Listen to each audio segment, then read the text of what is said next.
নমস্কার, প্রদীপ bonsai art চ্যানেলে আপনাদের সবাইকে স্বাগত। বন্ধুরা, এই অশ্বত্থ গাছটা আমি আজকে ফার্টিলাইজ করব এবং সেটাই আপনাদের আমি দেখাবো। ফার্টিলাইজ বলতে আমি কিছু গোবর সার মেশাবো এই মাটির মধ্যে, কারণ এখন ফেব্রুয়ারি মাস পড়ে গেছে, গাছের প্রচুর পরিমাণে সারের প্রয়োজন হবে। আর সামনেই গ্রোয়িং সিজন, শীতকালে তো সেরকম কিছু সার দেওয়া হয়নি, মানে শীতকালে সেরকম সার দেওয়া যায় না খুব একটা। আজকে আমি অনেকগুলো গাছই সার প্রয়োগ করব, তবে সবগুলো দেখাবো না, একটাই দেখাচ্ছি। আর বাদবাকি গাছগুলো আমি ভিডিও শেষে আপনাদের দেখিয়ে দেবো যে আমি কোন কোন গাছে সার প্রয়োগ করেছি। আর এর পরবর্তী পর্যায়ে আমি প্রতি সপ্তাহে সপ্তাহে লিকুইড সার ব্যবহার করব। তারপর তো আবার সামনে গরম পড়ে যাবে, তখন আর অতটা সার দেওয়া যাবে না। আর গোবরটা একটু পুরানো হলে খুব ভালো হয়, ম্যাক্সিমাম 1 বছর। তবে সবসময় তো 1 বছরের পুরনো গোবর সার পাওয়া খুব মুশকিল।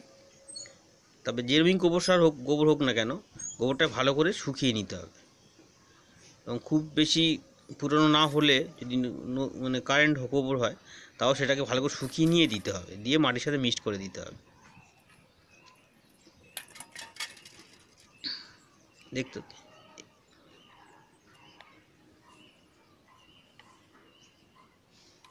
দিয়ে আপনারা জল দিতে পারেন, আজকে দিতে পারেন, 1-2 দিন পরে দিলেও অসুবিধা নেই। আস্তে আস্তে